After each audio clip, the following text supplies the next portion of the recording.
Jamaica's Reggae Girlz will play Canada in next year's Confederation playoff for the 2024 Olympic Games in Paris after defeating Costa Rica in the third-place playoff at the CONCACAF Championships in Monterrey, Mexico on Monday.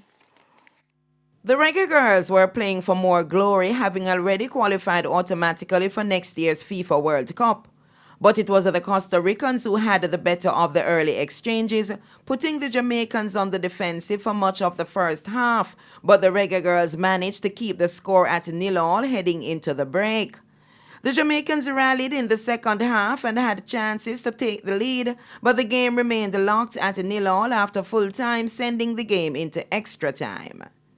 Kalisa Van Zanten then found the decisive goal in first half extra time to ensure that the Reggae Girlz finished third for a second consecutive outing at the championship. It was Van Zanten's maiden goal for Jamaica. The coach told me when I came on, just do my best to make an impact, that I was going to score, and I had to truly believe that I was going to score to have that composure and put it in the back of the net. I had a great ball from Drew. It was incredible on the dime, and it was really exciting.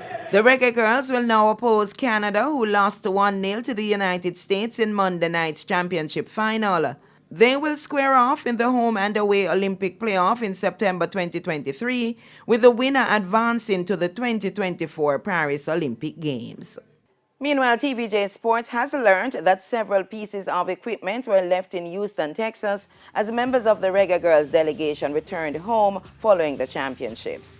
According to TVJ Sports sources, with no member of the Jamaica Football Federation hierarchy traveling with the team, a credit card provided did not have adequate funds to cover costs associated with bringing the equipment into the island.